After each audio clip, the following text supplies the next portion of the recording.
श्रीमद् रामचंद्र चरणौ शरणं प्रपद्ये। प्रिय बंधुओं, भौतिक उपलब्धियों के चलते कुछ वैज्ञानिक एवं चिंतनशील लोग भ्रम के वशीभूत होकर इस शाश्वत सत्य को नकारने का दुस्साहस करते आए हैं, किंतु परिस्थिति जन्य साक्ष्य उन्हें भी इस शाश्वत सत्य को स्वीकार करने हेतु झकझोरते रहते हैं, बाध्य करते हैं। इस अलौकिक, अद्भुत और अनोखी सृष्टि की ओर दृष्टिपात करने पर अनायास ही उस रचनाकार एवं नियंता की सत्ता का भान होने लगता है। फिर भी कुछ लोग ये कहकर स्वयं को चिंतक सिद्ध करने का थोथा प्रयास करते ही रहते हैं कि क्या किसी ने उन्हें देखा है? Who has seen God? God, do you know the meaning of God? God, God. आपने देखा है? तो भैया, गॉड क्या है? भगवान।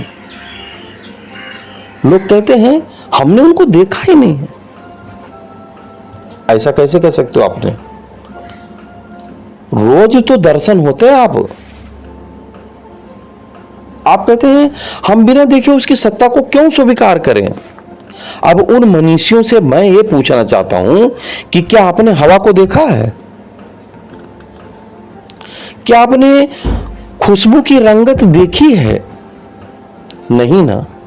फिर भी आप उसे महसूस करके उसकी उपस्थिति का भान कर ही लेते हो। क्या ठंडी हवा चल रही है, क्या बढ़िया खुशबू आ रही है। अब इसके बावजूद भी उसे नकारने का दुस्साहस करने वाले को किस सम्मान से हम विभूषित करें? कम से कम मेरे समझ से तो बाहर है भाई।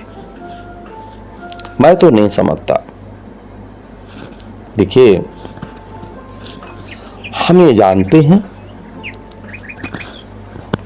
कि भगवान हर जगह व्याप्त हैं, कण कण में व्याप्त हैं, और आप भी इस बात को मानते हैं। सत्य को कोई नकार नहीं सकता। देखिए, अभी आधुनिक विज्ञान ने अथक प्रयासों के बाद एक पार्टिकल ढूंढा, कण ढूंढा, और उसको कह दिया गॉड पार्टिकल है। आपके हृदय में एक ऐसा नोड है, एक ऐसा ग्लैंड है जिसको लोग हिस ग्लैंड कहते हैं। अब आप सोचेंगे हिस कोई साइंटिस्ट? अरे वो साइंटिस्ट ढूंढ ही नहीं पाया और इसलिए उसका नाम HIS हिस रख दिया।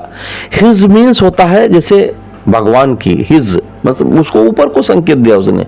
हिज ग्लैंड है जहां से ही जो है स्पंदन जनरेट करता है, शक्ति जनरेट होती है, फायर जनरेट होता है, जिससे हार्ट बीट करता है। तब भी आपका पेट नहीं भरा, आप नहीं समझ पा रहे हैं। गॉड पार्टिकल कहकर संबोधित किया वैज्ञानिक ने आंग्ल भाषा में, और गॉड का तो आप जानते हैं नाम ईश्वर ही होता है। अतः यह विवाद यही समाप्त हो जाना चाहिए कि ईश्वर सत्य है, कल्पना नहीं है। अब रही धर्म की बात, तो हम सभी इंसान हैं और इंसानियत ही हमारा मूल धर्म है। सब धर्मों से बढ़कर है इंसानियत का धर्म, जिसकी प्रेरणा हमें सत शास्त्रों, आप पुरुषों के उपदेशों और आत्मा द्वारा मिलती ही रहती है। आत्मा सदैव ही गलत कार्यों से हमें रोकती है। जब भी आप कोई काम करने चलते हैं तो आपका मन आपको करने से या तो आगे बढ़ाता है या पीछे हटा लेता है। निगेटिव पॉजिटिव थॉट प्रोसेस आप में आते हैं और जो प्रबल होता है वही जीतता है, उसी हिसाब आप काम करते हैं। अब उसकी उपेक्षा करके ही हम गलत कार्यों को अंजाम देते हैं, तो गलत है। कोई आप गलती करने जा रहे हैं, आपका अंतरात्मा आपको कचोटती नहीं है, ऐसा मत करो। अब आप उसको प्रबल करके उसके ऊपर लांग कर जाते हैं तो आप दंड के भागी तो होंगे ही। अब इसमें भगवान का क्या दोष है? हमें इंसानियत धर्म को ही मानना चाहिए। हमें गलत कार्यों को अंजाम देने से बचना है। आत्मा की उपस्थिति हमें सुख दुख, गर्मी सर्दी, भूख प्यास आदि का अनुभव कराती है और हमें क्रियाशील बनाए रखती है। आत्मा के शरीर छोड़ते ही हम संज्ञाहीन जीवहीन निष्क्रिय हो जाते हैं। देखो भाई, जहां तक हम जानते हैं, विज्ञान लाख प्रयासों के बावजूद अब तक मृत्यु पर विजय नहीं पा सका है। फिर अहंकार किस बात का है और भ्रम किस बात का? देखिए, आधुनिक विज्ञान ने भी घुटने टेक दिए हैं। हमारे वेद पुराणों ने तो एक स्वर से आत्मा को अजर अमर अविनाशी बताया है। ना कोई धातु उसे काट सकती है, ना ही अग्नि जला सकती है, ना तो किसी में यह क्षमता है कि उसे रोक ले। कुछ वैज्ञानिकों ने एक बार बुलेट प्रूफ ताबूत में मृतप्राय इंसान को इस तरह पैक करके बंद करके रख दिया कि उसमें ना तो हवा प्रवेश करे, ना पानी जाए, ना उससे अंदर जाए कोई चीज, हवा पानी ना बाहर निकल सके। किंतु जो ही उस मृतप्राय व्यक्ति के देह का आत्मा ने त्याग किया, वह बुलेट प्रूफ शीशे को तोड़कर निकल आती है। 5 वर्ष तक के बालक बालिकाओं ने अपने पूर्व जन्म के क्रियाकलापों एवं घटनाओं को जिस तरह से उजागर किया है मौके मौके पर, वह हर कसौटी पर खरी भी उतरी हैं। वैज्ञानिकों ने भी इसे नकारने का साहस नहीं किया। फिर बहस का प्रश्न ही कहां उठता है? मूर्ति पूजा, भजन कीर्तन एवं प्रार्थनाओं का सृजन हमारे चिंतकों ने मात्र इसीलिए किया है कि हम उस परम सत्ता को भूलने ना पाए। गोस्वामी श्री तुलसीदास जी महाराज जैसे महान संत एवं युग दृष्टा ने धर्म की जो परिभाषा प्रस्तुत की है, क्या विश्व का कोई भी चिंतक इसके लिए अलग कोई परिभाषा गढ़ सकता है? संत तुलसीदास जी ने मात्र एक चौपाई में ही धर्म की अकाट्य परिभाषा गढ़ दी थी। जानना चाहोगे? कहा था, पर हित सरिस धर्म नहीं भाई, और पर पीड़ा सम नहीं अधमाई।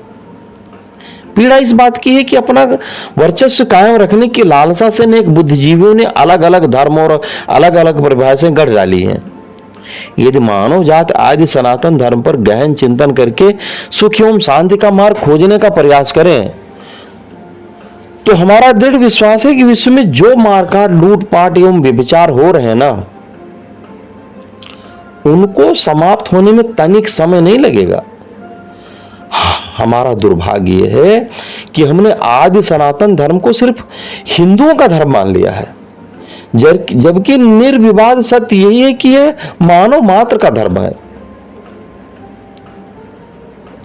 बहुत दुख होता है भैया, आजकल टीवी खोलिए, इसने उनको मार डाला, यहां पर कत्ल हो गया है, वहां ट्रेन पलट गई है, इसने उसका बलात्कार कर लिया है, बस यही सब।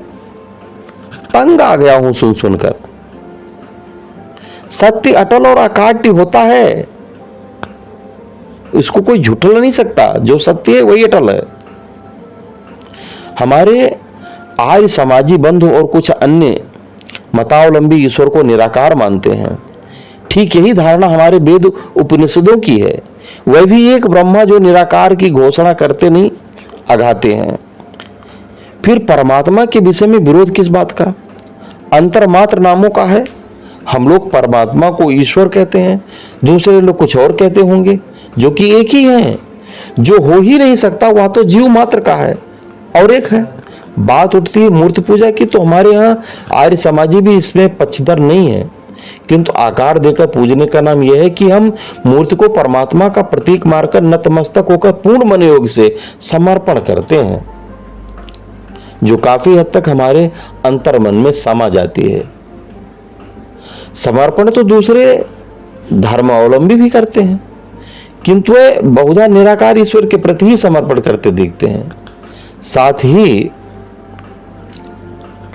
हमें देखते हैं कि साकार या निराकार की बात अपने अपने स्थान पर ठीक ही है, सभी की निष्ठा भी ठीक है। अब इसमें तो कोई इनकार कर ही नहीं सकता। किंतु मनोवैज्ञानिक दृष्टिकोण से देखने पर यह प्रतीत होता है कि जो प्रार्थना तथा समर्पण प्रत्यक्ष परमात्मा के प्रतीक के सम्मुख किया जाता है, वह अंतर्मन की असीम गहराइयों में उतर ही जाता है। और जो हमने अनुभव किया है कि मूर्ति पूजा की तुलना में निराकार ब्रह्म की उपासना हमें कम प्रभावी लगती है। तो इसका मतलब ये नहीं है कि हम मूर्ति पूजा करते हैं, कोई मूर्ति पूजा नहीं करता है तो भगवान अलग हो गए। भगवान तो एक ही है, ईश्वर एक ही है जो संपूर्ण मानव जाति का है, किसी एक जीव मात्र का नहीं है। इंसान सृष्टि का सबसे बुद्धिमान प्राणी है और हर इंसान सुख शांति की कामना करता ही है, किंतु ईश्वर के प्रति अनासक्ति ही उसे अत्याचार और अनाचार करने की ओर प्रेरणा देना, ये गलत है। ये ऐसा नहीं होना चाहिए। देखिए, वर्तमान त्रासदी से मुक्ति मिल जाए, यदि हम थोड़ा भी प्रयास करें कि भगवान नाम में लगे रहें, क्योंकि भगवान के अतिरिक्त भैया कुछ भी